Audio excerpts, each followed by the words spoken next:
Thank you so much. It is such an honor to be here. And what I will indeed be discussing today is about a life worth living. And as has been mentioned, I will be doing so by bringing it to bear ideas that arose in classical China, arguing that some of these we should take very seriously. So what I will be doing today is bringing in some ideas from classical China and arguing that we should take them seriously. Now, to set this up, let me begin by reviewing some kind of standard ideas we tend to have about a life worth living. So what are basic assumptions we make about what we should be doing, particularly at your age, in order to live life well?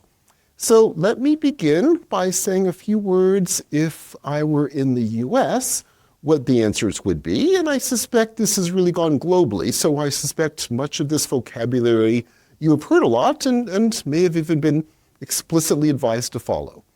So, in the US, the dominant answer to the question of how to live your life is pretty straightforward. Look within. Look within and find yourself. Look within and find your true self. In fact, we will often tell ourselves this is what you should be doing if possible, ideally even before you get to college. So, pre-college, you begin the process of looking within and finding yourself. And then the hope is, if you begin to do this, by the time you get to college, your age, then you can begin to go the next step. Once you've begun to find yourself, you can then say, given who I am, what is the type of career that would be best for me, that would fit my interests and what I love, my strengths, that would avoid my weaknesses because of who I am. And part of the goal of this period in college then would be to find a major that will help propel you toward that career. And if you do so, you'll be living life on your terms, according to who you are and what is best for you. Now, this all sounds wonderful, and it's even part and parcel of what we often tell ourselves as well about how we should even judge ourselves and judge others. Because if we're doing what I mentioned, looking within, finding ourselves and guiding our career path according to who we are, then part of that too is we should learn to love and embrace ourselves for who we are, right? Not just living our lives by who we are, by definition, but every day learning to love who you are, embrace who you are, love your strengths, that's a given, but love your weaknesses too. So yeah, I'm someone who's good at X, Y, and Z, but I'm not so good at A, B, and C, but that's okay because that's just me. That's who I am. And often we judge others by the same token. Like, okay, Herman threw a little temper tantrum yesterday, but that's just Herman. Herman was stressed when Herman has, a lot of things going on. He gets angry and he yells at people. That's just Herman. Meaning, it's okay. He was being true to who he is, and we should accept that he is who he is, and that's okay, as long as we're being true to who we are. And all of this sounds great, right? And if we live our lives this way, it means we will be living our lives based upon our sets of values, what interests us, what excites us, and we'll be making choices throughout our lives based upon that. In fact, we even usually go the next step too and say, not just the everyday stuff, not even just the career, but even something like finding a lifelong partner. Like, obviously you want to find a true self that will match your true self, right? And so we even have lots of things like dating apps that help us do this. And so you can take these personality tests that will tell you who you are and how you match with the other good people that would perfectly fit with your true self. And if you follow this, then hopefully you could date and eventually find a person that will perfectly match who you are. And those personality tests I mentioned, they even can help you with the first sets of things I've given you. So a lot of times they'll even tell you your careers too. So the personality tests, you can take them, you'll find out who your true self is. And it's not just that it'll be part of a dating app, it can even literally give you a printout of, given that your personality type BQH, therefore, these careers would be good for you, they play to your strengths, And here are some careers you should avoid because they would play to your weaknesses, and you should, of course, avoid those. And therefore, in all aspects of life, your career, your future partner, you will find what fits you best according to who you are. And you'll be making life choices accordingly based upon who you are. All of this sounds great. It sounds like the way to live, and I'll even use the words we often will use to describe it, the way to live a true, wonderful, modern, liberated life. This all sounds great, right? And in fact, when I say it all sounds great, oftentimes we will think of these ideas kind of in contrast to what we think probably existed before all of this was possible. Right? Oftentimes we'll contrast this with, what we like to call traditional societies, where people weren't allowed to do all that I just mentioned. And in those traditional societies, they had to do things like rituals that told them what to do, that socialized them into being a certain type of person. And unlike those, of course, we don't have to do rituals. We're liberated, and we can choose for ourselves based upon who we are, our true selves. Part of a modern, liberated world. So this all does indeed sound great, which may make it odd that I'm now going to tell you that maybe we are totally wrong in everything I just said. Maybe we are not just wrong, but maybe these ideas, in fact, are dangerous. They may be incredibly limiting. They may actually be limiting what we can possibly do with our lives, limiting the possibilities of how we could be living our lives, ironically, considering that we see these as the path to liberation. And we may be allowing ourselves to become incredibly manipulatable figures precisely when we think we are being liberated and living life on our own terms. Those are pretty strong statements to make, and I'm going to make some more extreme statements too. Because if this is the case, how would we gain a different perspective, both to understand the dangers that I'm going to argue exist in our way of thinking that's now become so common, but also to give an alternate perspective of what concretely you could be doing to live your life well. And you kind of know based upon my work, but I'll lay it out anyway, I'm going to argue some ideas that arose in classical China, radically different from what we've been discussing, may actually offer both a very powerful critique of ideas we tend to take for granted and possibly, just possibly, a different way forward. To make this argument, I am going to begin with a quotation from a classical text that will stand, when I first say it, as almost a perfect example of our worst stereotypes about traditional ways of thinking, the ways of thinking that we like to think we've broken beyond and liberated ourselves from, and argue that maybe the quotation is onto something. So here's the quotation. It's from a person you undoubtedly have heard of named Confucius. And let me just give you the quotation.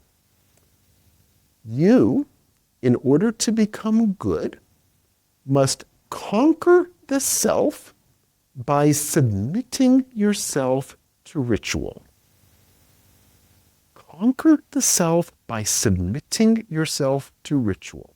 You hear that statement, it sounds like a perfect example of what we would not want to be doing with our lives. It's a perfect example of what those poor people in traditional societies used to think that finally we have broken from. And I'm going to argue Confucius may be onto something profoundly right in this argument, and profoundly right in the sense that it will both challenge our assumptions, which it by definition would do, but even profoundly right in the sense that it might offer us an important vision going forward. So, to make this argument, let me begin by taking you through that sentence, piece by piece. Conquering the self, then submitting yourself to ritual, and then, somehow because of this, becoming good. So let's start with that first statement. Conquer the self. Why would we want to conquer the self? I mean, why not look within and be true to ourselves and embrace and love this self that we have? So let's take apart the notion of the self that arose in classical China that underlies a statement like this. So in classical China, in the tradition we're discussing, do you, at the time of birth, have some true self lurking in there that you need to keep looking within and finding and then following for the rest of your life? No, you absolutely do not. Let me tell you what you are. You're a mess. You are a mess. You are a mess of different energies called qi in the classical tradition, a bunch of energies, emotions, these desires, faculties, the fact that we can see and hear, we have eyes and ears, we have these weird organs like a mind heart that allows us to think sometimes. We're just a mess of stuff. That's what we are. And by the way, we're all equally messes of stuff. We're just bunches of messes. That's what we are as human beings. And then these messes, we'll just call them humans, get born into the world. And they do what all things in the world do. They start interacting with other things.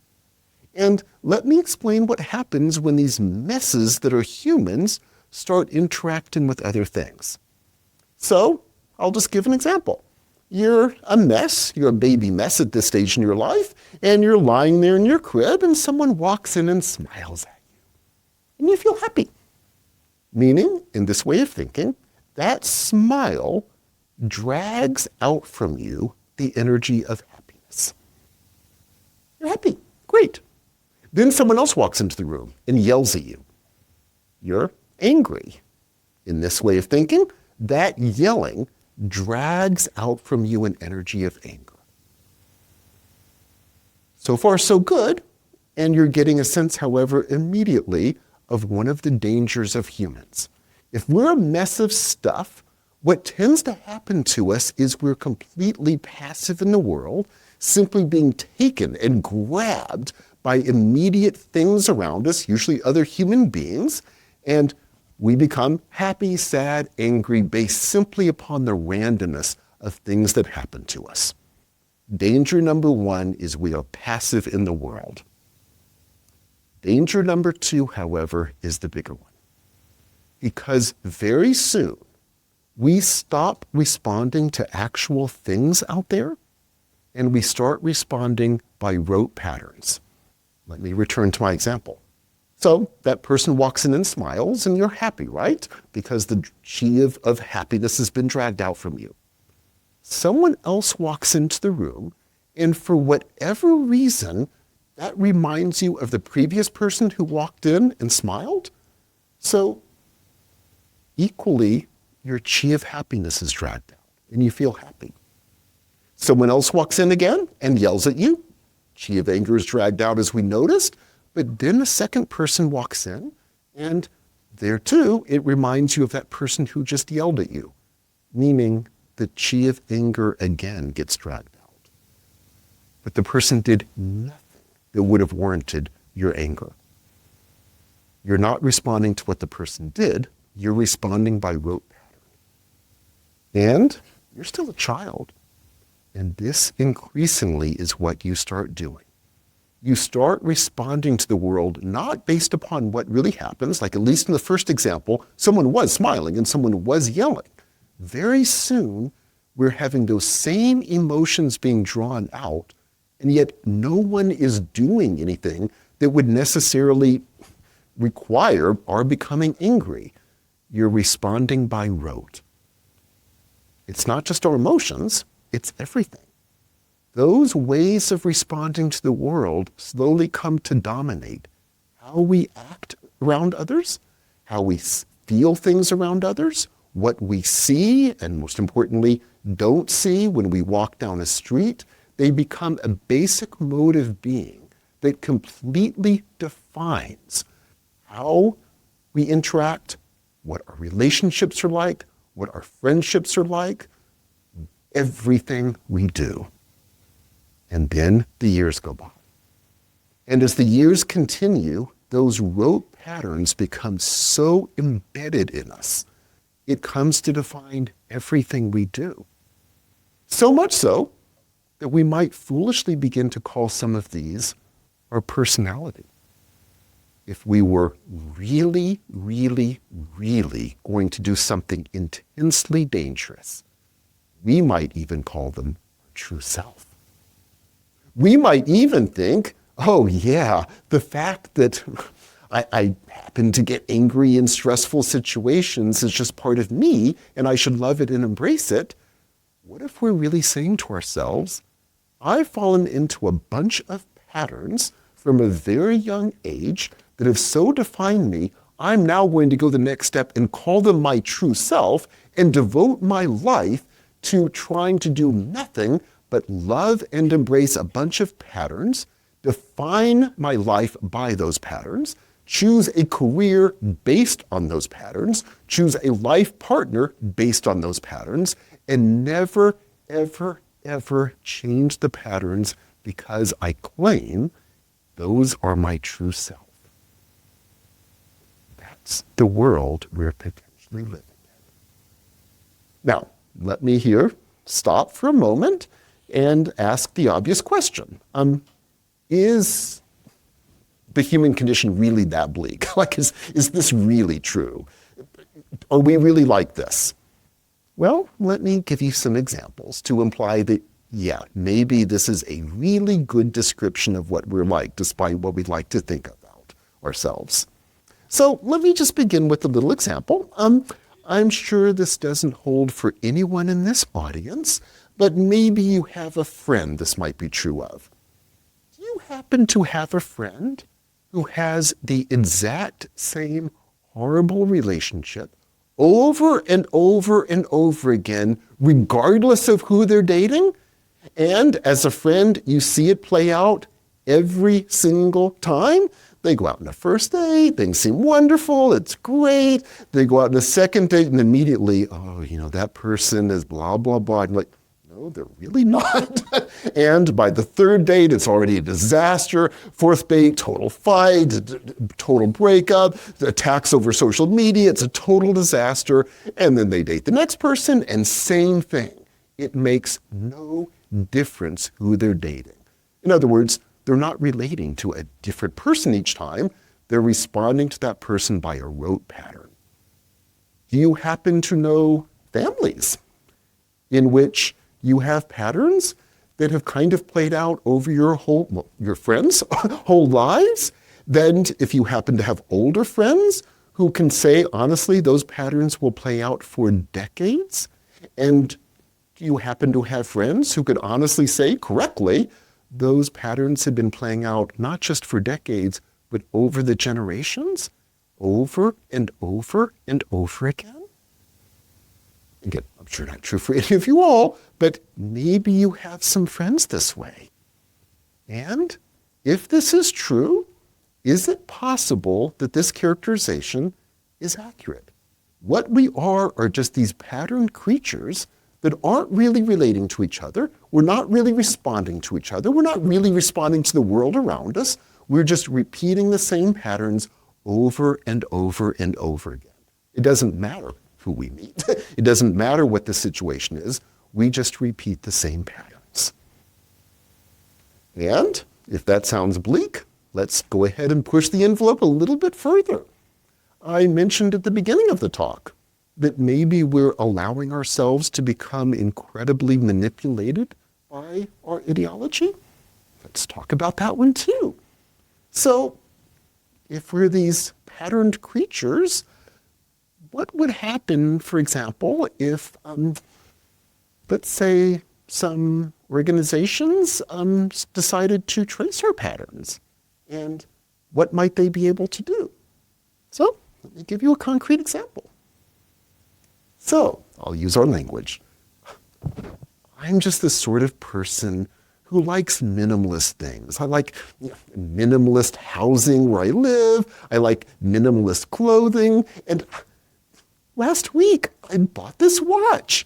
You may not be able to see it in the back, but it's a minimalist watch. It's just me. It just speaks to me. It's not fancy. It just has the hands that just go around and no fancy colors. And it's just me. And I chose to buy it because it's just me. I just felt it was me and I can wear it. It's just an example of who I am. It's my true self, and I chose to buy it because it matches who I am. So here's what really happened. So I have a job, and I work pretty hard like all of us do, and around Friday at 5 p.m., my job is over, and I head into my office, the day is done, and I do what we all do. I turn on my computer, and I start going through the different websites. And New York Times, I'll look at the news, The Guardian, look at some more news.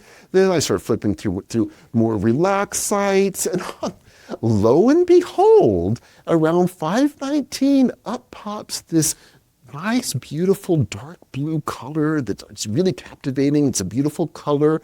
And there's this watch. Click. Now, did I choose to buy this watch? Or is what happened the following? A set of algorithms had been following every website I have ever gone to, has charted out the time I go to every website, has charted out what sets of stories I go to and how long I linger on them, knows exactly what times of day at what times of the week I'm more likely to be feeling more relaxed and therefore foolishly clicking and buying things. And it knows perfectly well, Monday at 10 a.m., I'm focused on my job, and no advertiser would bother putting things up that would be likely to be clicked upon. So advertisers with less money would give me advertising at that time that they know perfectly well. At Friday, 5:03, up pops the New York Times on my website. They know which stories to aim for to keep me captivated.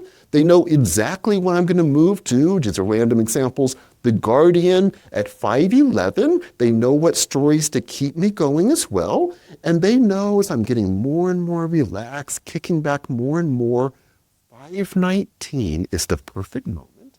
They also know my eyes tend to be pulled upward with a really vibrant color. So instead of something on this side of the screen, it's right here.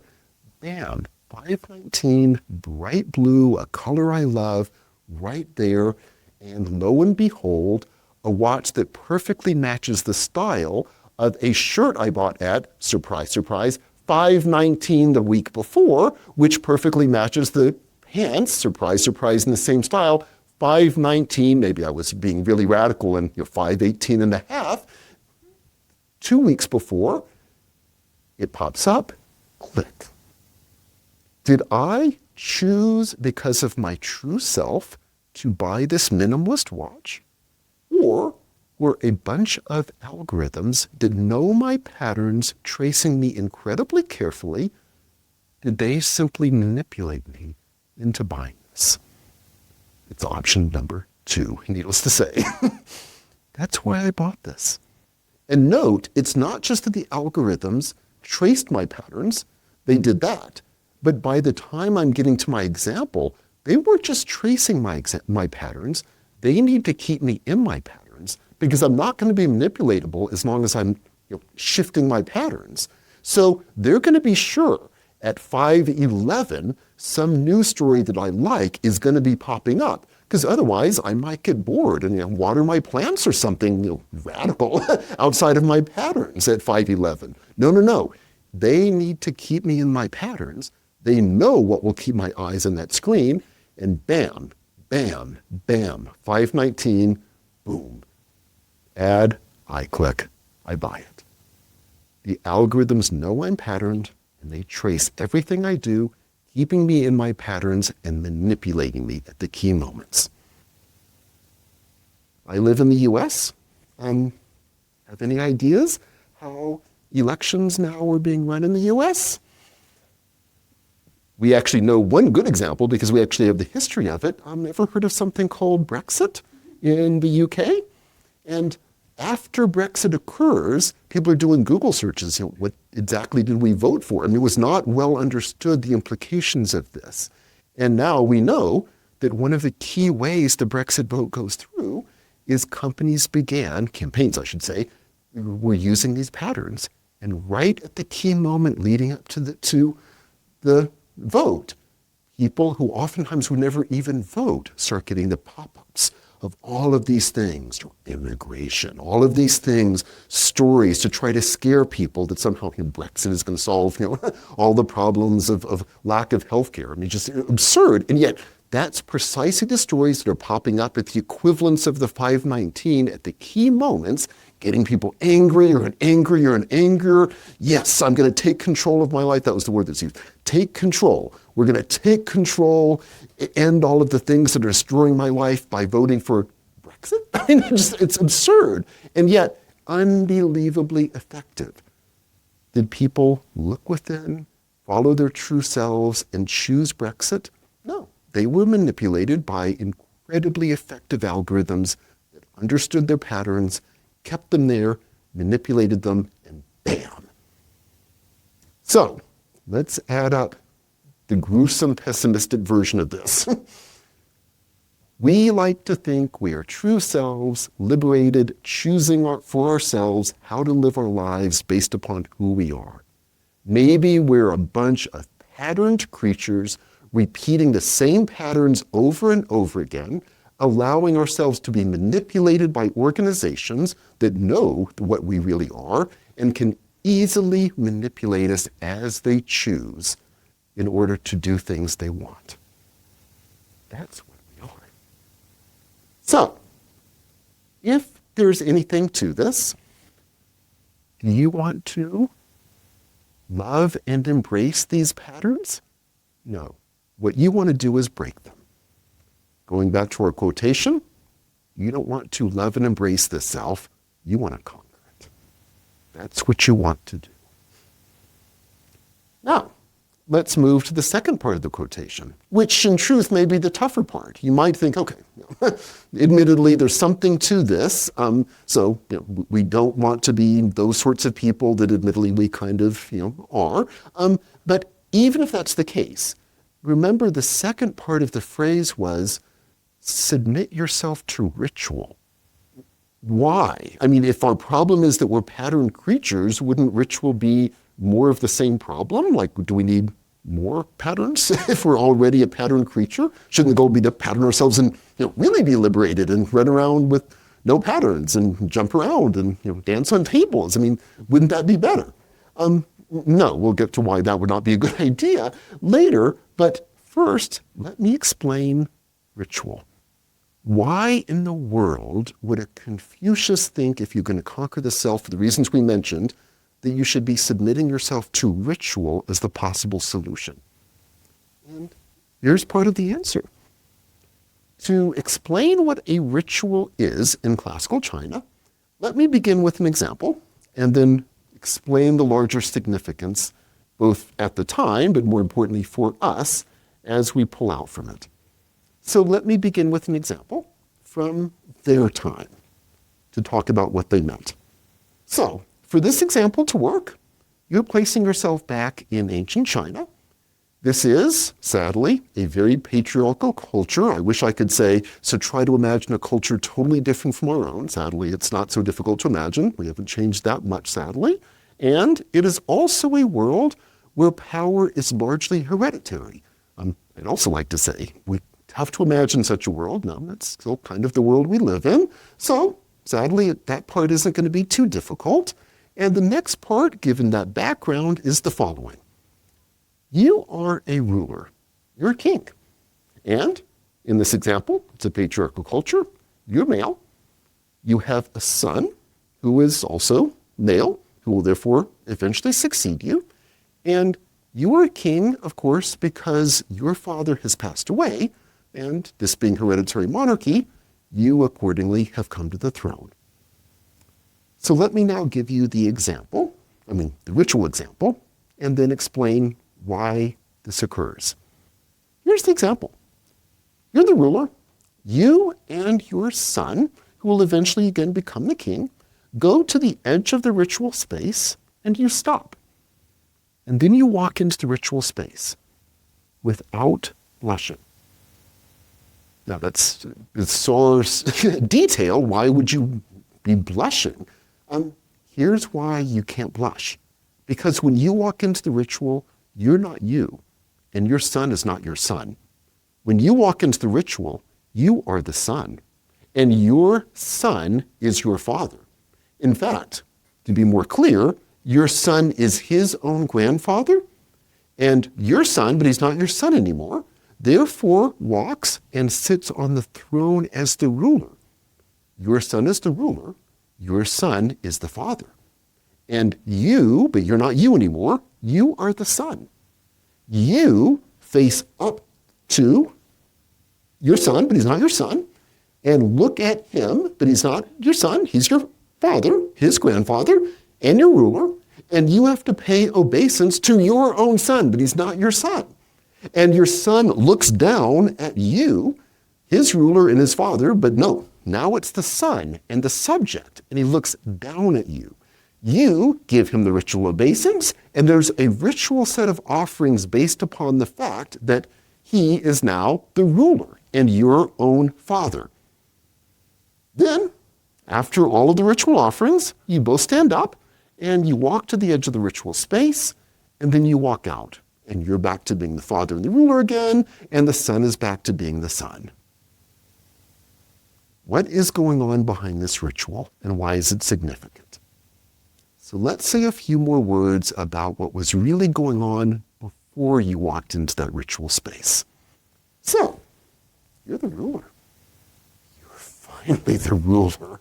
Oh my gosh. I mean, your father, God rest his soul, but I mean, oh my God, the man lived forever. I mean, you've been waiting to become king for so long, and the guy just keeps going and going and going. And you've been waiting in his shadow, and meanwhile, it's not just that you've been in his shadow, you know what he was like. I mean, sure, he was great in a crowd, the people loved him, but he was a tyrant, he's a bad temper, you know what he was like. The man was a disaster. I mean, if the people knew what he was really like with his temper tantrums, his arrogance, I mean, oh my God, they would have hated the guy. And moreover, he wasn't even a good ruler. His ministers made every good decision, and yet no, I mean, everyone loved him, he was so great.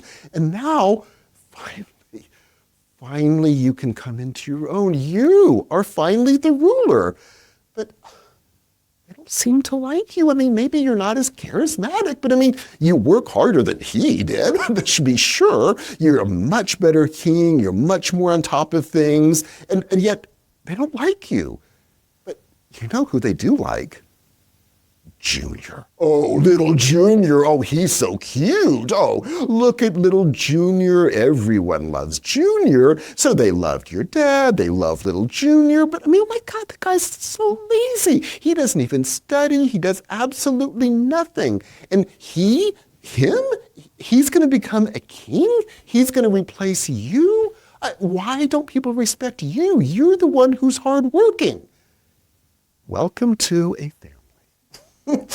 In other words, what is happening, and poor King Charles, if he were here, would I'm sure resonate with this very well. What is happening is a typical family situation. I mean, yes, in a patriarchal royal family, but I mean, we can relate to a lot of this. What is going on is a perfect set of generational issues in which all of the patterns that the grandfather and the father had are now being passed from the father to the son. And yes, it will go on for generation after generation after generation.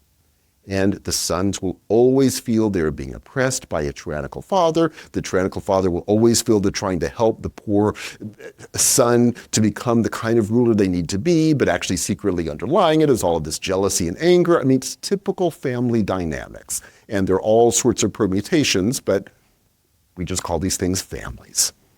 So how do you break this? Do you have a nice family sit down and talk through, okay, Junior, and what was things really like with Granddad? Of course not. I mean, you can do that, but I mean, that's not going to break these patterns. Patterns are so embedded in our emotional being that you don't talk through them and solve them because they're just part of who we are. So here's how you break it. You have the ritual. And note again what goes on in this ritual when you walk in without blushing. What is really going on is you are having this incredibly complicated role reversal in which everyone has to play not just a different part, but the part of the figure with whom they have the most complex set of tensions. And you play out with the role reversal the generational problems, but each in the opposite way. So you as the father, yes, you're the king. And you are now experiencing, and sadly throwing onto poor Junior, all of the dangers that come from that. All the insecurities, all of the arrogance, all of the lack of ability to empathize with those around you. Sadly, this is very typical of people in positions of power, and all the more so within a family. And there's poor Junior.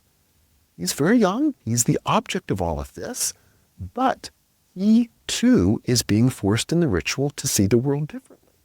In your case, what that means is, at this moment of the arrogance of finally coming into your own and the insecurities of failing, you are forced to once again be in that subordinate position, once again looking at your father, except it's your son you're looking at. In other words, you are literally being forced to realize, bam, I'm replaying the same thing on him that I was playing out with my grandfather. And you are forced to relive that, not just cognitively, but emotionally. And of course, going the other way, the son is also learning from an incredibly young age precisely that level of arrogance that comes. Imagine sitting on that throne and the oppressive dad is there. Like, oh my gosh, this is a really nice throne to be sitting on. And he immediately, from a young age, gets a sense of what's really going on behind the father. Yes, my father is having that sense of arrogance. And he's having it precisely because he was where I usually am, below, looking at his father, and now I'm here and I'm getting a sense of it. And each, therefore, begins to see the world from the opposite perspective. Then, of course, they walk out of the ritual. And they return to the old patterns. You start yelling at the child again, blah, blah, blah. Same pattern set in again, but then you go back. And you go back over and over. And this is only one of a whole series of rituals you're doing with all of the members of the family and with all sorts of divine figures, with the population in various symbolically represented, all based on these complex sets of role reversals. Why are you doing all of this? Or why are you being made to do all of this? You're being submitted. You were forced to go into that ritual space. The reason you're doing it is if these patterns are so much a part of us that we don't even see them as patterns, we just think this is the way the world operates, who we are, and the way relationships are. When you're being forced in that ritual space to not just have different patterns and not just be playing and acting a different person, but play acting the very people with whom you have the most tensions, seeing the world from the opposite perspective, it forces you in practice to begin to see that, what's existing outside the ritual space is not the normal world, or rather it's a current version of a world that has sadly become normalized and naturalized, but what it really is a set of patterns. And you sense it because you literally live outside of those patterns in the opposite way. And what that means, if you're being forced to do this over and over again, is you begin to recognize that, yes, the world is patterns. Much of what you are in the world is a set of patterns. Much of how you relate to others are sets of patterns. Many of these horrible family dynamics that can become so devastating are patterns, and they're all changeable. Because what we really are these messy creatures that, yes, fall into these patterns that can dominate our lives. But by the same token, we are messy, and they're all ultimately changeable. The rituals forces you to recognize that, but then it goes the next step. Remember, you're not just doing this once or twice. You're doing them over and over again. And if you're doing them properly, early on you're being submitted. You're forced to do these. But if you're doing them properly, you begin to do more than just realize that there are patterns out there. You begin to recognize, precisely because it's a messy world, and precisely because you begin experiencing with the very people with whom you have the most patterned issues, you begin to experience different ways of relating to them. You begin to experience something else, which is what it would be like to recognize you are messy, those around you are messy, the world, in fact, is messy, even though it is highly patterned at the moment, and you begin to recognize how it can be changed. You begin to recognize that, yeah, you have these ritual forced role reversals, but even outside the ritual space, you can begin to shift things. You can begin to recognize patterns, see the dangers of them, and you can begin to learn how to twist them and shift them and break out of them. And slowly this becomes part of your training that you're doing all the time, not just if you're physically in a ritual space. It becomes a part of your mode of being. And therefore, if you are conquering the self by submitting yourself to ritual, that gets us to this third part. You become good. That might be the bizarrest statement yet of the phrase. What does that mean? So it's not an easy term to translate. It's variously translated as goodness, benevolence, humaneness. There's not a good translation because there's not a single easy way to describe it. But based on what we've been discussing, there's certainly a way to understand it. And here again, let me give you an example to make the point. So the person who gives this quotation, as I mentioned, is a figure called Confucius, rather well known. And this is one of the quotations given in a text called the Analects, which purports to be a text showing Confucius working with his disciples. And so that quotation is a statement he makes to one of his disciples. He's teaching them to become good people. That term we'll be coming back to. And after he dies, according to the way the text is read, these statements are supposedly the very words he spoke to them in situations written by people kind of trying to figure out what the vision was, because it obviously worked at some level.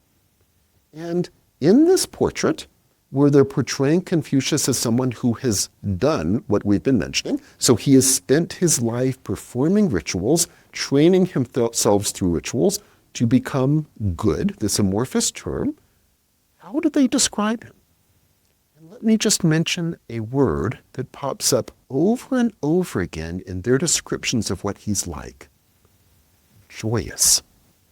Joyous.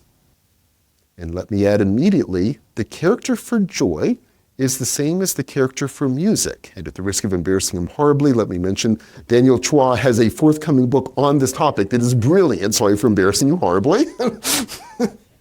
And it's ripe for an incredible book because that really captures the meaning of joy in the Analects.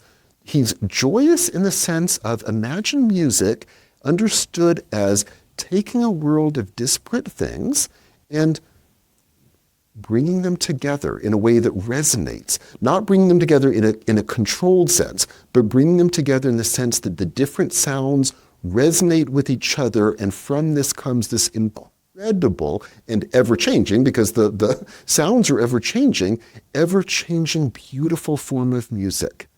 And that's how he's described. And concretely what this means is he will just walk into a room, he will sense the set of patterns playing out around him, and he will just do something that will shift the patterns, or even break the patterns in some moments, and shift the whole trajectory of the situation. So he'll walk in, he'll quote a line of poetry, he'll make a statement, he will straighten a mat and ask people to sit on it. He will just do things because he so senses the situation. He will sense, by quoting this line of poetry, for example, that will bring out a certain response at this moment, and in that response, that will shift all the patterns currently playing out and shift the whole trajectory of the situation, but shift here being in a crucial sense, meaning people are no longer responding by pattern, they begin actually responding to each other as messes, but as messes, therefore, that can begin to resonate with each other as opposed to simply by rote pattern. And the view is Confucius achieved this through a life of this ritual training. But note, by this point, he's kind of beyond the rituals. Like he's not looking into a situation saying, okay, I see the patterns playing out here, so let's do a role reversal where you become that person, this person. He's beyond all of that. All of what we were mentioning is a training ground to getting to where he is. And where he is sensing a situation and just doing things that would be the equivalent of a ritual act, but there's no ritual telling him what to do. He is just sensing at this moment, this is what I do. At this moment, in other words, because he has become so good at seeing the world as messy, seeing how patterns have developed, and seeing what to do to shift those patterns and break them. And if he does that at a mundane level, literally walking into a situation and quoting a line of poetry, the idea is he does it at a larger socio-political level too. The social and political world are equally controlled by these patterns that literally can go on for centuries, sadly. I mean, it's historically undeniable. And yet, the implication is they absolutely are changeable too. They're not easy to change, but the training you're doing to be able to see mundane situations as changeable is the same training you're doing to be able to see these seemingly intractable socioeconomic problems as potentially changeable. And even more importantly, to sense what you can do to begin to actually alter them. So, let us add this up.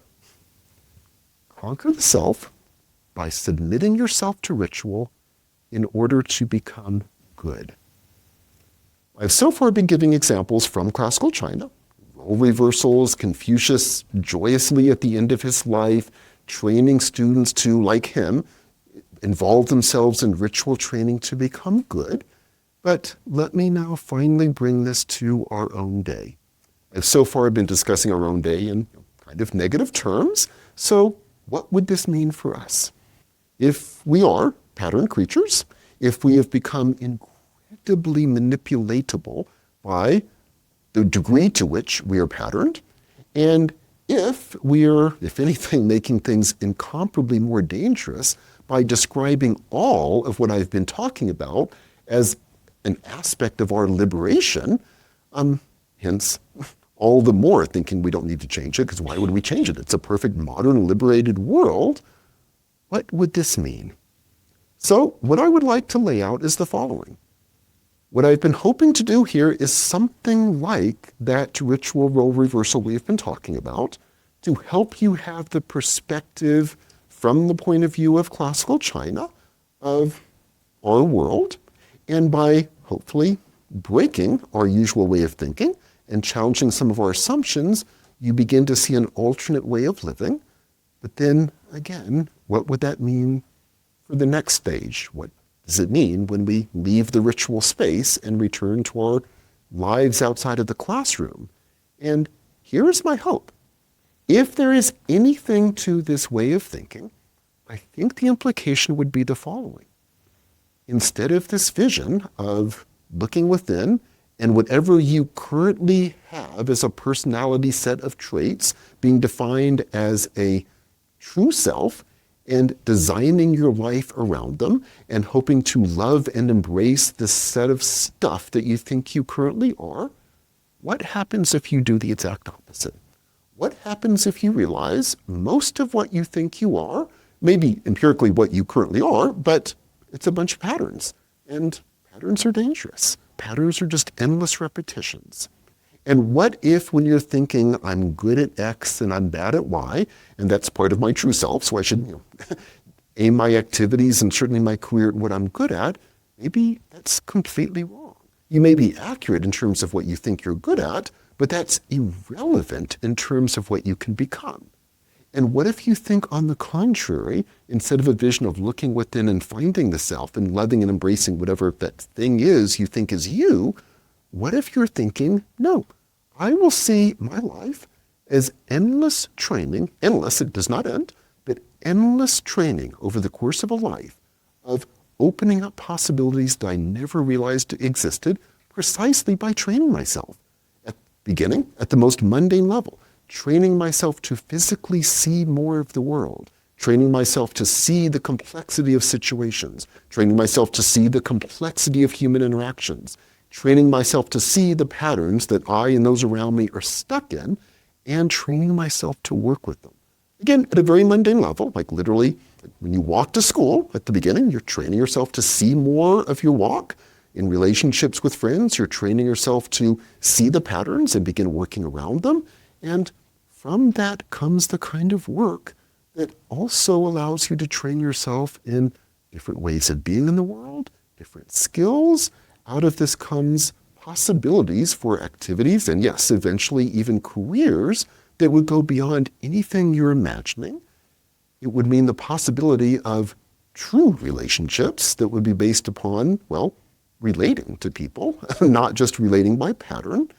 And yes, creating the possibility of becoming the sort of person that could truly alter the world we're living in. Because part of what you would be doing is training yourself not to think of a stable world. I just am X, I am good at Y, I am bad at Z, and here are the sets of things I should do because of who I am, and I'm trying to find a good place for me to exist in a stable world. You're training yourself to see, no, you're a messy creature in the dangerous but also wonderful ways that means. You can train yourself. You're training yourself to realize the world, in fact, is ever-changing and can be caught in patterns for centuries, but absolutely is changeable. And you're training yourself to be able to sense how to work with the world at the mundane and larger level. And if that is the goal that you're training yourself to do, then going back to the Analects, that is the curriculum that is being described to us of Confucius working with his disciples. That for him is what education is. It is a vision of constantly training yourself, and you begin now in that process, and you don't end in 4 years. You continue it, but it just becomes better and better because you sense more of how the training is operating. You become better at doing it. You become better at working with the world. And where will this take you? I have no idea, but I can tell you this. It will take you in directions that go far beyond what you could even imagine right now with our current ideology of embracing and loving what you think you already are. In short, it is an incredibly powerful vision, challenges a lot of our assumptions about the self, but hopefully in a wonderful way, and gives you an incredibly practical vision of what it would mean going forward for a life of training that would open up possibilities for yourself, your relationships, and even the degree to which you can alter the world we are living in extraordinary ways. So yes, I think these ideas from 2,000 years ago from a so-called traditional society are not only right, but among other things, they should help break down our vision of what a traditional world was in contrast to a modern world and make us realize people have been dealing with the question of how to live a good life for as long as we know humans have existed on this planet. And if we open ourselves up to some of the extraordinary ideas that have arisen, it is amazing the degree to which they can challenge our own assumptions and open up possibilities we otherwise never, ever could have seen. Thank you so much.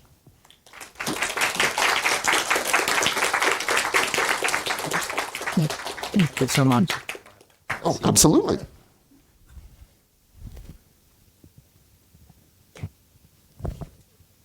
Thank you again so much, Professor Puett, for that wonderful presentation.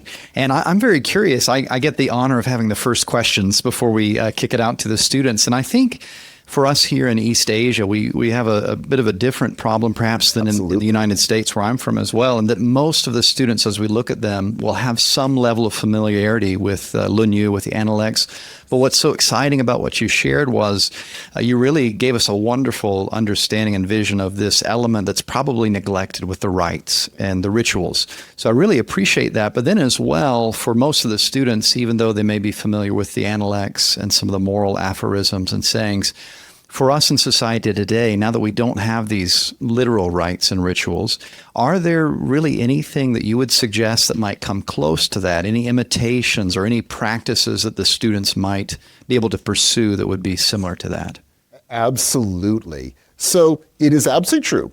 We don't do role reversal rituals, and it is certainly true if you have, again, yourselves not included, if you have friends with tough family dynamics, you probably would not want to recommend your friends to go home and say, hey, let's try a role reversal ritual. I mean, because they only work, obviously, if you do them over and over again and people are really invested. So we don't have rituals like this, which underlines your question. What can we do? And what I would say is you're trying to live up to the philosophy and the theory of what a ritual is, even though by definition we don't have the rituals that they were talking about, or even rituals in that sense to any significant degree at all.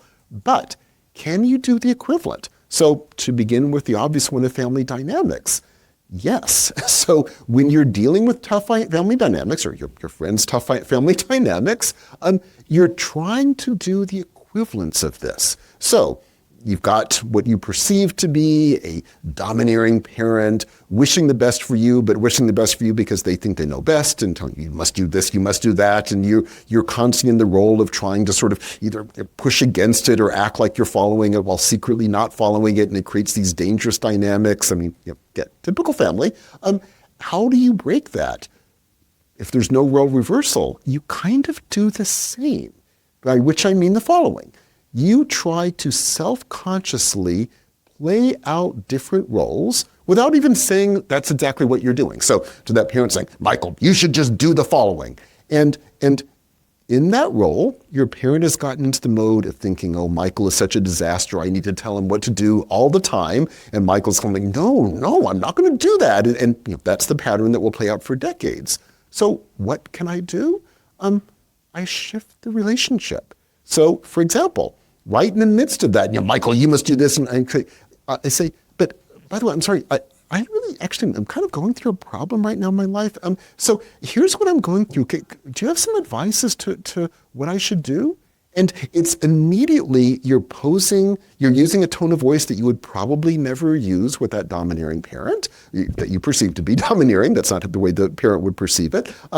It's a different tone of voice. You're de facto asking them to take on a role instead of like, you do this. It's like, can you be the helpful friend in a certain sense? The helpful friend who has lived life longer than I have, who empathizes with what I'm going through because you probably have had tough times too. And how would you navigate this situation? And you'll notice, you even do that the first time, you'll notice that parent will begin to take on a different tone, will indeed start offering some advice. Then we'll quickly slide back into that, blah, blah, it's your fault, Michael, blah, blah, blah. But then you do it again. And you keep playing with that. You keep sort of shifting tones, calling on them to take on different roles. Sometimes one of these will fail miserably, but then you try it a different way. And you will find within literally a few weeks, what seems to be a pattern that's dominated for 2 decades begins to shift a little bit. And then you keep doing it, and you keep doing it, and you begin to see what's working and what isn't working, but that's helpful to know too. And you'll be amazed at how quickly something that seems utterly intractable, and minus your work literally could go on for decades, begins to shift. And you might think this could never work in practice. I promise you it works, 100%. I mean, it is amazing the degree to which that works. And I just use that as one example in answer to the question. Think of doing that all the time. So I mentioned in passing when you walk to campus, it is probably amazing if you stop and think right now, what is on that walk that you make every day to campus? You probably have seen very little of it. Start training yourself as you walk. Begin to really notice what is around you, notice the different weather patterns, notice the architecture, notice the trees, and by doing that, it's amazing the degree to which it just becomes more and more part of you as the weeks and months go by, that you just start physically seeing more of the world around you. In situations, you start training yourself, begin to sense situations, sense what's going on, and begin to try to do what Confucius is described as doing, shifting situations by tones of voice, things you say. And again, it's amazing the degree to which this really works. I mean, what seems to be these intractable patterns are, in fact, incredibly malleable. So you're doing the equivalence of what a Confucius would call a ritual, even though we don't have those sorts of rituals. We don't literally have role reversal rituals, but you're kind of doing the equivalent in a way you're training yourself and working with those around you. Very interesting. Well, this is exciting and kind of a hopeful message, because then for yourself personally, there's the hope for change, and then even these situations around you. That's encouraging. Thank you. Of course. All right, maybe towards the very back in the gray sweater. Yes, go ahead and just speak up if you don't mind. Sorry, one more in the back. Yes. Yes, go ahead.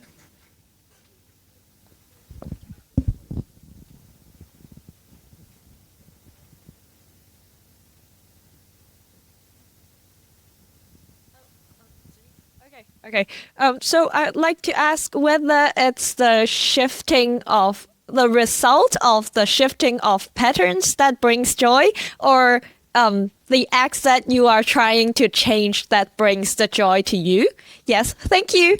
Yeah, thank you. And I would say the joy comes when you begin really, and I'll stick with the analogy, when you begin resonating with people, right? And so the shift of perspective won't immediately bring the joy, although it might bring a thrill if you're that, the child suddenly sitting on the throne. But the real joy is the step after. So the break of perspective begins to allow you to see that, oh yeah, I'm in a patterned relationship and it's changeable. And then, as you said, the next stage, when you begin to work with that, certainly you begin to sense the possibility of really relating to those around you. So you begin to have a kind of beginnings of a sense of joy. But the real joy is once you've really started doing this for a bit and you really begin connecting and I'll stick with the analogy again, resonating with people. And joy is a pretty accurate description of this. I mean, it's this just intense feeling of connection. And you'll be amazed when you begin to sense it, because you might think, okay, I'm interacting with people all the time. That's kind of my life. It's amazing the degree to which we're really not interacting with people, even though we're around them all the time. And when you are interacting with people, it is this intense connection and this intense joy. And let me just continue by even taking it the next level. A later thinker after Confucius, his name is Zhuangzi, will say Confucius was right about all of this, but he didn't take joy far enough. And Zhuangzi's argument against Confucius is to say, well, Confucius is so focused on the human realm that he didn't take us out of one of our biggest dangers as humans, which is that we're very anthropocentric. We see everything from a human perspective. And so Zhuangzi will say, well, do the same kind of work that Confucius is doing, but do it with everything. So he will write a book in which we, as we read, we take on the perspective of a bird, a frog, a turtle. And the move here is to say, you're trying to slowly gain the sense of connection with everything in the cosmos. And here too, the word Zhuangzi will use is joy, but he's saying, look, it's even a greater joy than what Confucius is described as having, because imagine if you're doing this and really feeling a resonance, not just with other human beings, which is extraordinary, but imagine you start feeling a resonance with the rest of the world. I mean, literally everything in the world, with all the plants and animals. And the reason I give that example is I think it really gives a sense of what joy here is. It's that sense of just resonating and working with absolutely everything. And it's an extraordinary vision for where life could take us, because it's a joy that is both extraordinary and inherently involves not just looking at the world and seeing its beauty, but actively being involved in shifting it and changing it for the better. So thank you so much. So do you think that maybe the ideas of like being your true self, like the Taoist, right, about your own self, and Confucianism be a mix of both? Mix of both thoughts in our daily life would be a good combination. While so in some parts, right, being able to self-discipline or acknowledge different roles in a society, right, that's the Confucianism, enables us to look in new perspective, right, and be someone that we might not have think, but also able, after you're doing that and able to follow something that you generally like, would that be a viable option, right?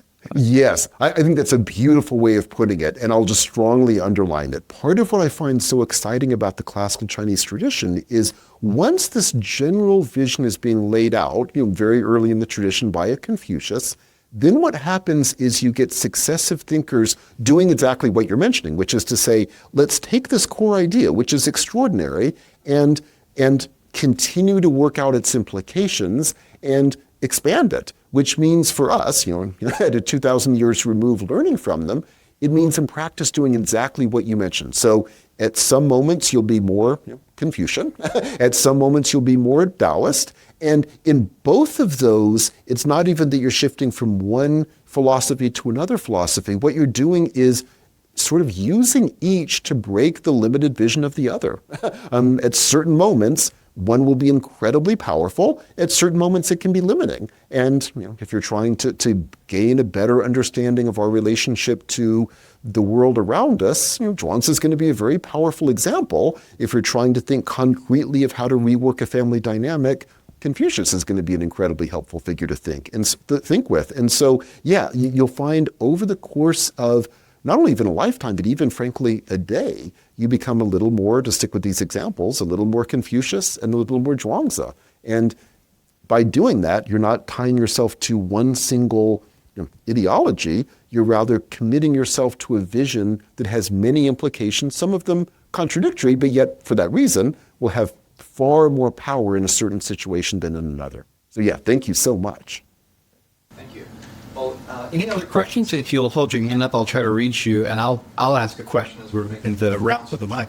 So just as you mentioned with Zhuangzi and Confucius in comparison, for the students, they'll probably be keen to know because they have to do assignments on the resources that traditions offer. So would there be a text, in addition to your own writings, that you Definitely not mine. that you recommend to the students to say, maybe perhaps a little bit of Zhuangzi here, a little bit of the analects here? What would be a good entry point for them to begin to reassess their own understanding from the text? Absolutely. So what I recommend doing is reading the text themselves. So I would recommend, and if you know classical Chinese, that's great. If you don't know classical Chinese, there are now very, very good translations into both Mandarin and into English.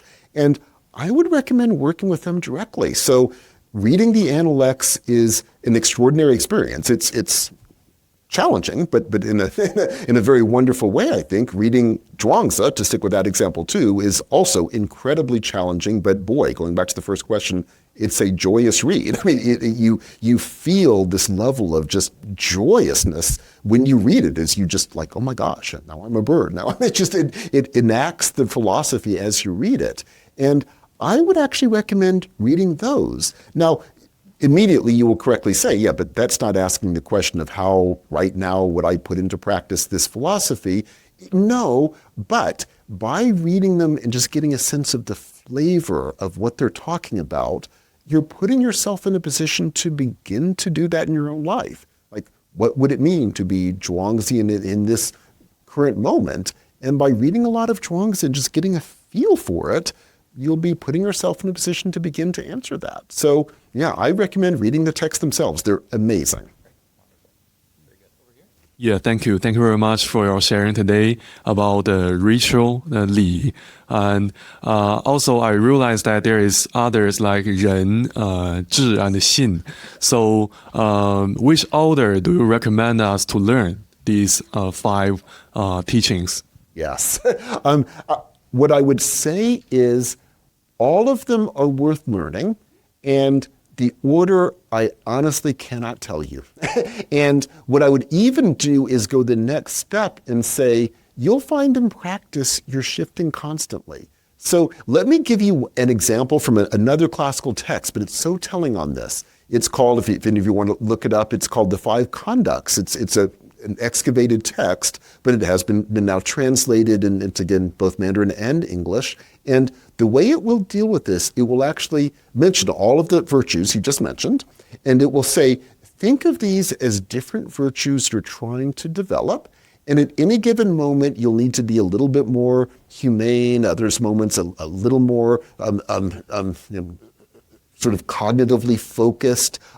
And each of these has its own dangers, because each of which won't necessarily play perfectly into the situation at hand. And so the argument will be, think of them as each constantly, or think of you as constantly bringing each into interaction with each other as you are living your life.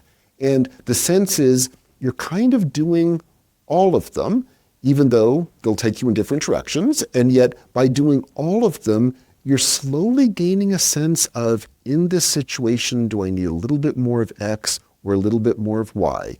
And which order you begin the training in, putting it that way, doesn't really matter, because over time you're learning all of them, and you'll find each will kind of play off against the others as you train yourself and as you get better at sensing situations. Should I be a little more X or a little more Y? So the answer is kind of all of them, but hopefully in a wonderful way, not in an absurdly impossible way. Yeah, thank you.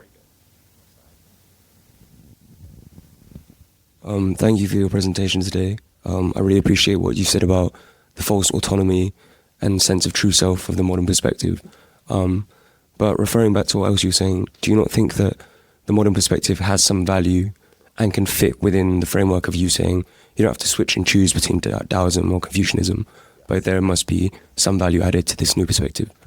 Yes, and the answer is I absolutely do. So once we've taken the perspective that we've been doing here, sort of doing the role reversal, and so just taking the classical Chinese perspective on the current sort of what's called the modern vision of the true self, absolutely can we therefore not only critique that vision, as I'd mainly be doing in this talk, but can we do what you're asking too, and see powers of that way of thinking if properly understood? And I would say absolutely. So what are the powers from this perspective, and what are the dangers from this perspective?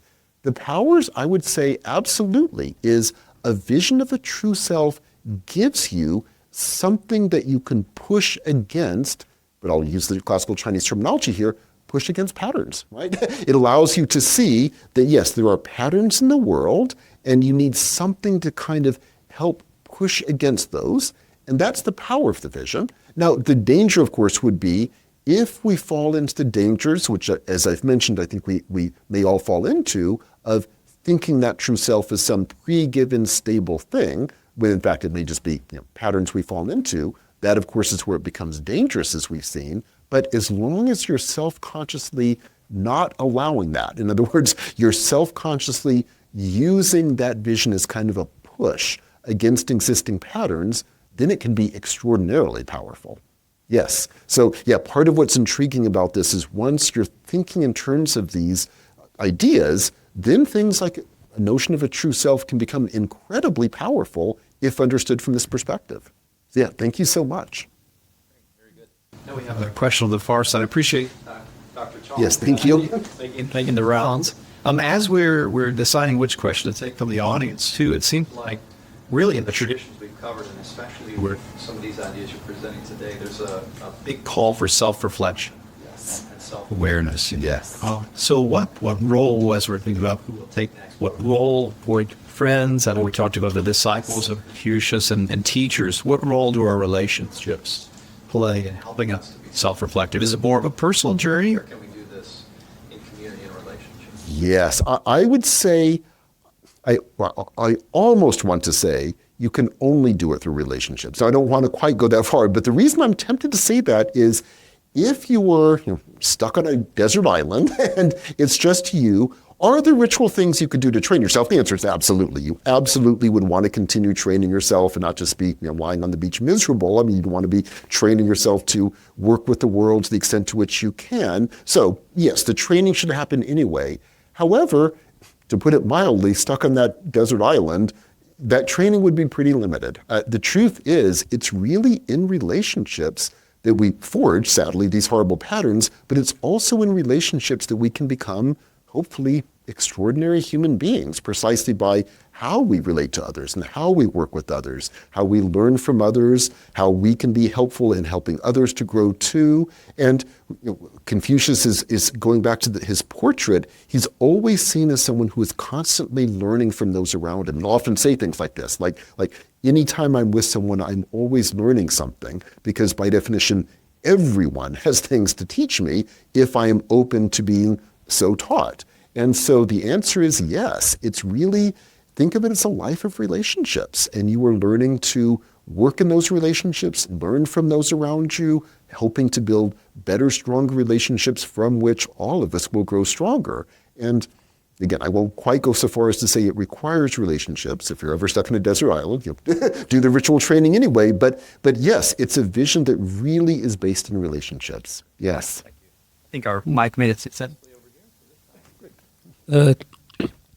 Thank you for the lecture. Excuse me, sorry. Absolutely. Thank you for the lecture. I wanted to ask, from the perspective of religious Confucianism, because today we covered more philosophical Confucianism. Does Confucianism offer its followers, say, like an end goal or an ultimate goal? Because with most of them, it's like enlightenment or personal fulfillment, or it's something like, breaking the soul from a rebirth cycle, something along those lines. Because from what I hear, Confucianism primarily is about subjecting yourself to rituals and breaking bad patterns. But I couldn't help but feel like most of the examples you gave, or most of the situations you brought up, were in relation to your relationships with other people. But oftentimes, people also say you shouldn't constantly change yourself for others. You should try to keep some aspects of your personality the same. So I can't help but see how Confucianism might be confusing, in the sense of like, if you're always trying to reassess your patterns, is the purpose of Confucianism to just continually change, or is there some ultimate like end goal? Yeah, and part of what is so fascinating about Confucianism, fascinating and powerful and maddening, but I think it's part of the power too, is no, in terms of what awaits us at the end of all of this. And it's part of what makes it so powerful. So imagine we do everything we've been discussing today, and you really do, like, devote your life to this, you do the ritual training, you do become this extraordinary person, you're like a Confucius, creating an extraordinary world around you in which people are truly flourishing, yourself very much included. Imagine you do all this. Then you die, and what happens? You're dead. I mean, it's part of what's so powerful is there's no argument for any kind of divine reward that awaits you. You won't go to a heaven. You won't have a better rebirth. You won't go to some paradise. You die. And part of it, which is a very difficult message, and yet I think part of the power of it is to say, if you really take that seriously, it means it just sort of raises the ante on everything we do in this life, because this is kind of it. Or I'll take out kind of in that sentence. This is it. Like, this is, we happen to be born, we happen to be alive, we won't be alive for terribly long if we're lucky, if you'll make it a few decades. And in those few decades, either we will do extraordinary things and help create worlds where we and those around us can really flourish, or we'll fail. Either way, no reward or punishment awaits us, but therefore everything comes down to the degree to which we do create worlds where people can flourish. And so therefore, getting back to the question of like, is that all there is? Powerfully, the answer is, that really is all there is in this philosophy. Now, that doesn't contradict, you can also, of course, be a Christian and follow these ideas, because Christianity is not based upon a simple, if you become good, you go to heaven. So I don't mean to imply that only this religion gives this powerful sense, but in answer to the question, it will rule out anything like that. And so kind of, when I keep referring to the sort of mundane way we live our everyday lives, if it's really true that this is kind of everything, that mundane everyday stuff becomes unbelievably important. We don't have an eternity to grow. We have, again, at best a few decades, which is an extraordinary vision. Yeah, thank you. It's very powerful. And Just to help you students out, that sounds like a very good candidate for one of your questions about the motivations that are being offered by this tradition. So the urgency and the short time frame you have sounds like a good candidate. All right, I think we have a question. Right here. Oh, further to the right.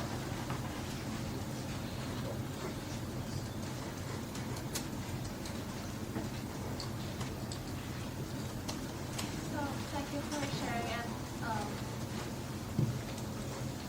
And my question is quite straightforward. It's just that, like, based on Confucianism, there can be like different philosophies based on the different teachings by Confucianists, Mengzi and Xunzi. So, like, when we face these nuances or even big differences between their teachings, like, how should we deal with it? Like, whether is it studying their teachings or executing these theories in life? Thank you. Yeah, absolutely. So I've been mentioning Confucius and then one later figure, a Taoist named Chuangzi. But you're absolutely right. Even sticking with the Confucian tradition alone, very soon after Confucius, you get one figure, Mengzi, often translated as Mencius into English, and a counter figure, Xunzi, both of whom see themselves as coming out of Confucius and with radically different interpretations of what's going on. So you might wonder, so which is right? Or do I somehow read both even though they disagree with each other? And what I would say is, yes, you want to read both.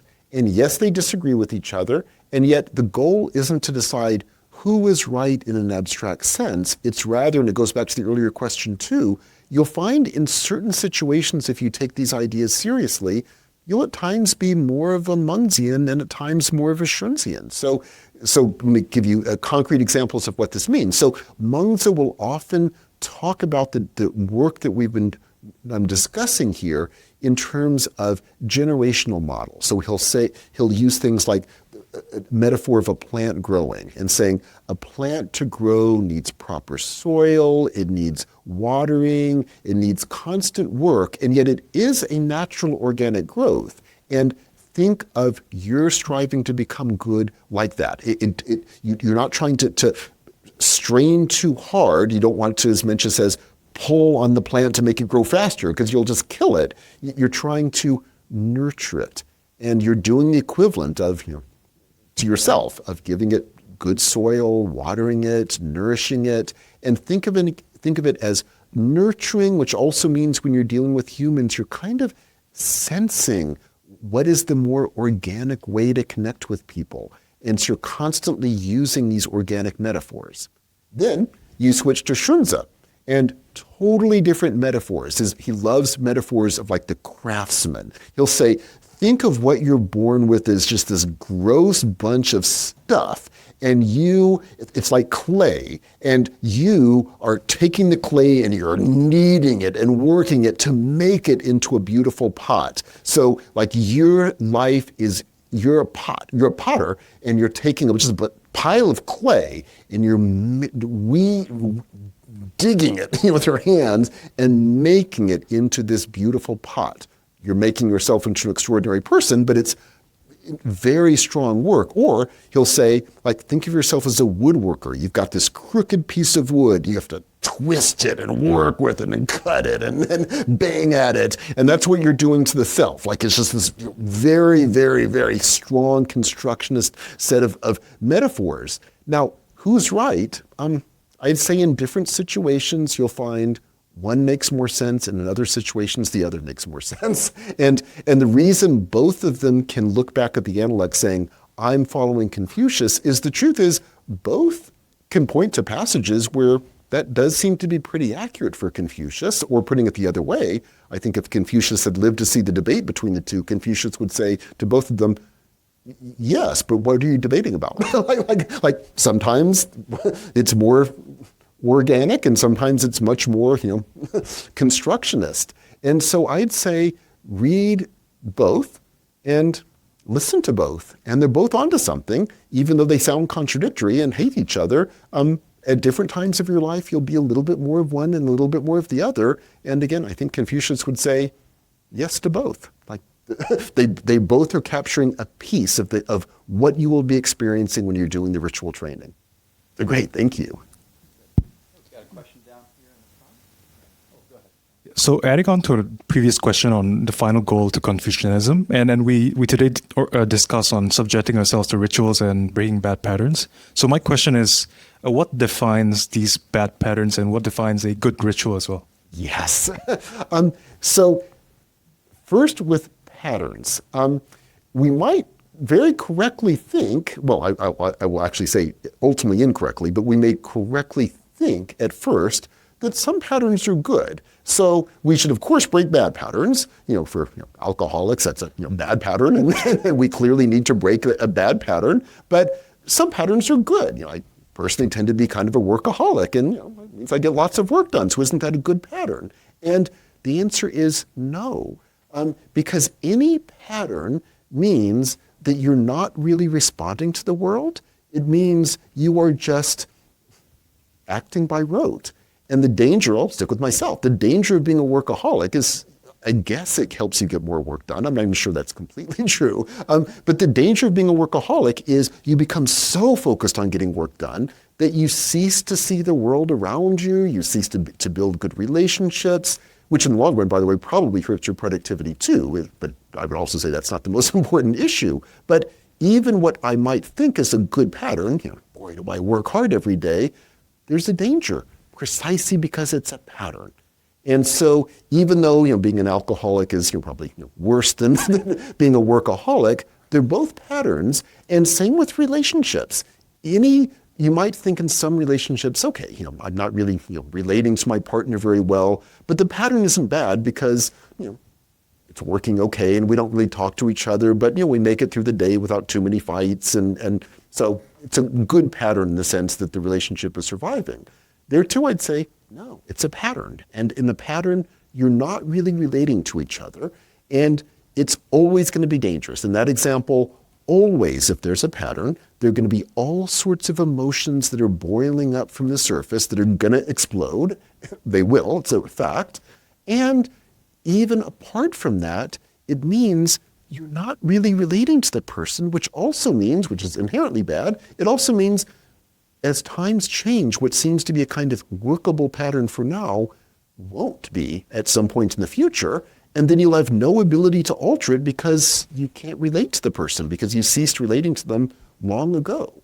So I would say all patterns need to be broken. So even things that seem to be good. Now, when you do so, you may still, to stick with my example, you may still continue to work hard, but you're breaking the pattern of simply waking up saying, this is what I do today. You're breaking that pattern. And any time you are breaking a pattern and learning to work with the world better, that's always an improvement. It's also, by the way, going to be difficult. Like when you break patterns, we get very used to patterns. And when you begin to break them, it's difficult often, but difficult in an ultimately good way. If they're challenging, when we see people as messy, that can be kind of challenging, but good. It forces us to build better relationships. So all patterns, I think, need to be worked on and shifted and ultimately broken so that ideally your goal is to be a Confucius with no patterns. We won't succeed, but that's your goal. Now that underlines the second part of your question. Then what's a good ritual? I would say think of a good ritual as if ritual is a training to break patterns, then think of rituals as endless experimentation in training. In other words, what you're trying to do is break these patterns, learn to sense the world better, build better relationships, work with those around you better.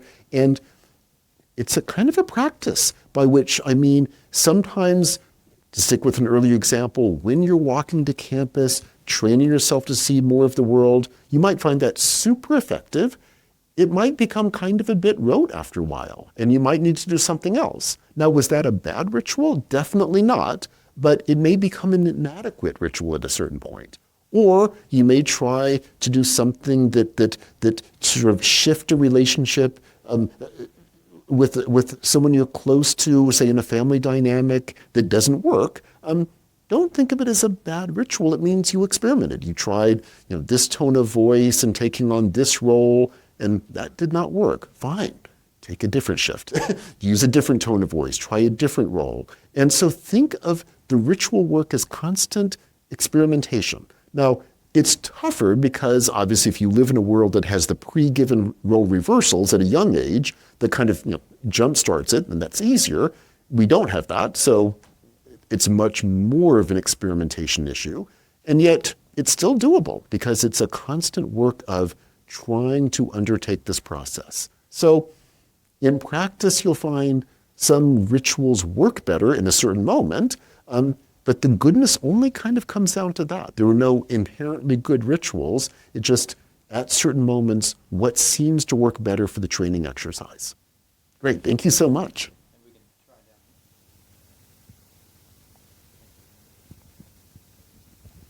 Hi, thank you for the presentation. So I want to ask a question about, just like you mentioned that some patterns may be very challenging to solve, or maybe people around you is so arrogant to change. So how would you suggest, or what did Confucius say about how to keep up this mentality into keeping up the rituals or helping people to flourish in the future? Thank you. Yes.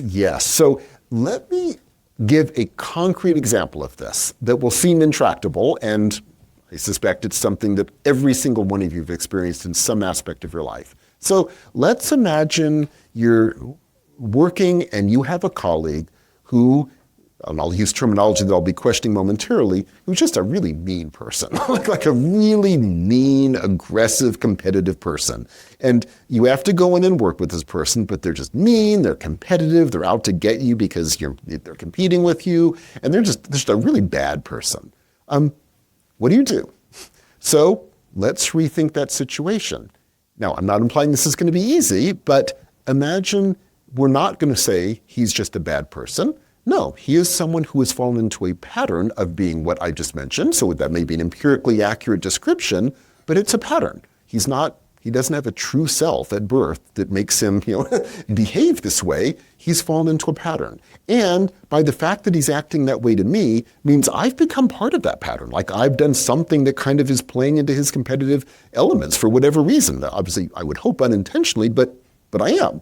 And so my goal is not to say, how do I change this evil person? It's how do I change this pattern that I've fallen into with him, and he may well have it with other people if he's acting this way.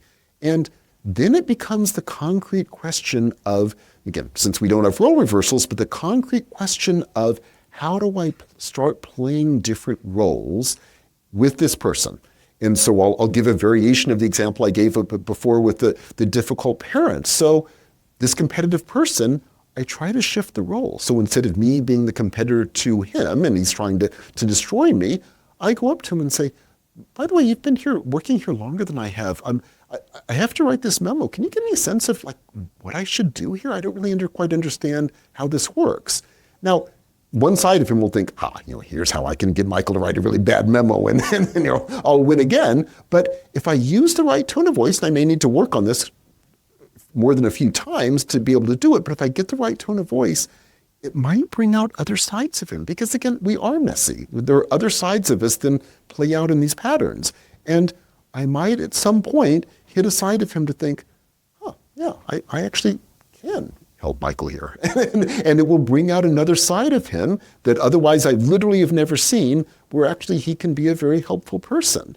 And then once he starts becoming helpful, then I can actually start talking to him about other things. And I might slowly begin to find out, why he's acting this way and what might have happened, when he was younger, perhaps as a child that was playing into this. I might begin to actually form a friendship. Imagine that with such a person.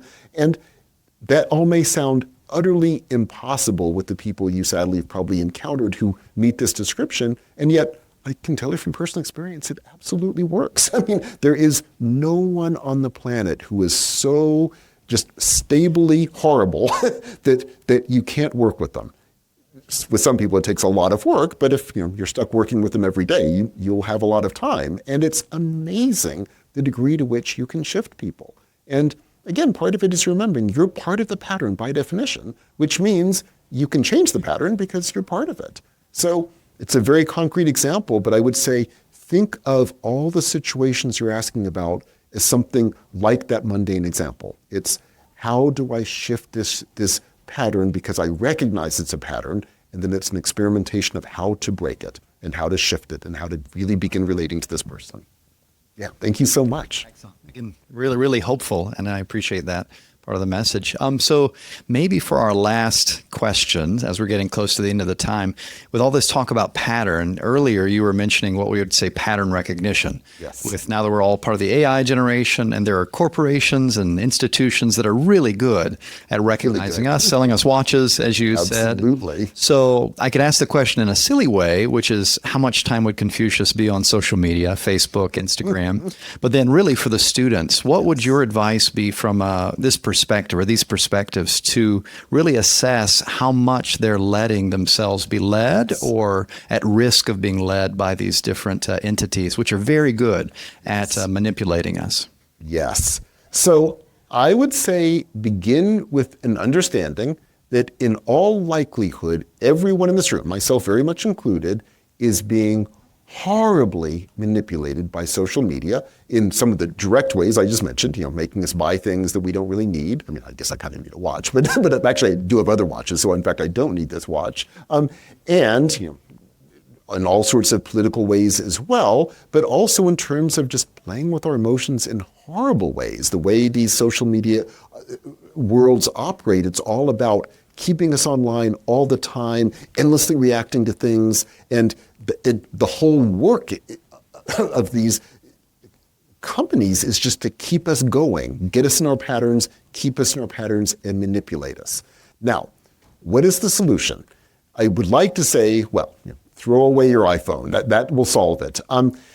That's easier said than done. I have an iPhone. I mean, they're kind of handy, and I find things around HKU by going on Google Maps. I mean, I don't have a big social media presence, but I certainly look at various things on the social media world. So simply throwing away the iPhone is not the easy solution that it might sound, because the truth is, in practice, that's a very practically difficult thing to do. So that underlines the question: what do you do? And let me answer it from two different ways. So first of all, let me answer it in terms of what you could do if you were ever in a position to actually be working for one of these companies, because some of you might. If any of you are doing computer science, you could be future people doing the equivalent of what the founders of Google and Facebook were doing a couple of decades ago. When we know their vision, what would your vision be? So what I would argue, far from saying, don't go into computer science because this is evil, what I'd say is the exact opposite. Go into computer science, really learn how to write codes, but take seriously some of these ideas. So instead of saying, how do we write algorithms that find people's patterns, keep them in there and keep them in those patterns and manipulate them, can you imagine doing the exact opposite? So let me just give you a concrete example. So if you sign up for something like Spotify, which is one of the music apps, it will, of course, trace your patterns and basically give you the songs that fit your patterns because it knows, Michael likes X, Y, and Z, and that's what you'll get over and over again. Imagine a future Spotify that would be written, and intentionally, you would advertise it as such, that would be intentionally not doing all of that. Now, I say not doing all of that because initially it would begin by learning your patterns. It would begin by learning, yes, Michael likes music types X, Y, and Z, but then the whole algorithm would work to kind of push those in different ways. So the whole working of the algorithm would be to say, okay, Michael likes rhythmic beats and he listens to the following sets of artists. Well, what happens if we push Michael a little bit to those rhythmic beats, say from a band coming out of West Africa?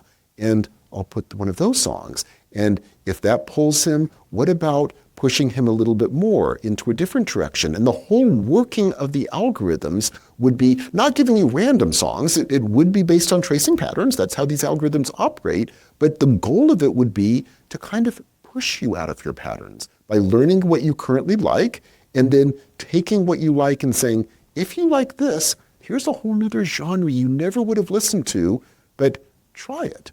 And if that seems to work a bit, then boom, it'll push you into this. And over the course of a few months, or let's imagine even a few years, you would be listening to this extraordinary range of music.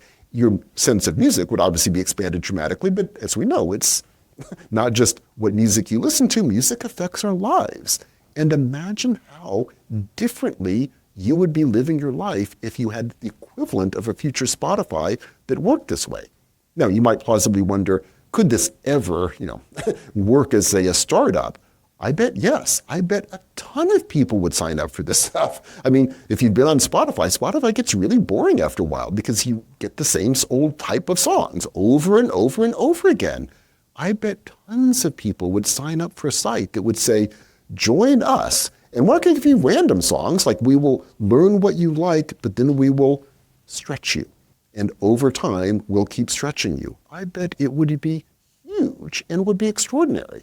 So I give that as just one concrete example where it's not, let's get rid of algorithms that trace patterns. Rather, let's write algorithms that trace patterns, but then start doing things like we've been talking about. Instead of saying, Michael's true self is he likes music X, so we'll just give him music X, as long as he stays on Spotify, we'll say, okay, Michael's not a true self. He has patterns that likes this sorts of things, and let's expand them. I think that is workable. Now, let me answer the question from the other side. For those of us who are not writing computer codes and just working in social media, could we do the same thing in usage? My answer is yes. And let me give a sort of far-out example, but I mean it. I mentioned this figure Zhuangzi before. If you pluck Zhuangzi down right now, Zhuangzi is the one I mentioned who writes books in which we become a butterfly and a bird and a frog and a turtle. If you plopped Zhuangzi down right now and showed him the technology of the internet, I think Zhuangzi would say, oh my gosh, this is fantastic. Look at the things we could do with this. He would not say, turn off this internet. This is terrible. He would say, what a great invention. This can allow us to do all sorts of things far beyond what I could do when I was carving, characters onto bamboo strips. I mean, this is extraordinary. And I mention that to say, that's how we should be thinking about it. Could we work with this incredible thing called the internet and start doing extraordinary things? Not just if we're writing code, as I mentioned before, but as a user. Could we? The answer is absolutely yes. Could we use social media in ways that would be incredibly opening in the ways we've been describing? We were describing how we fall into patterns in relationships. I mean, boy, do we fall into patterns in social media, but could we be users that would be breaking those and doing extraordinary things? Here too, I think the answer is absolutely yes. So the problem is not the technology. The problem is how we use the technology, or how we allow the technology to be using us. In the former example, in both cases, how can we use the technology in extraordinary ways? If you're writing code at that level, if you're a user at this level, either way, it's how we use the technology. And I think we could do extraordinary things with this technology. We're just allowing the technology to be based upon one vision of the self that happens to be incredibly limiting and dangerous. Thank you so much. Well, this has been fantastic. I've enjoyed it, and I hope you have as well. And more than just getting the answers for your assignments, I hope this has really been powerful for you for your own life worth living. So let's give one more round of applause, Professor Puett. Thank you. Thank you. Thank you. Thank you. Thank you so much.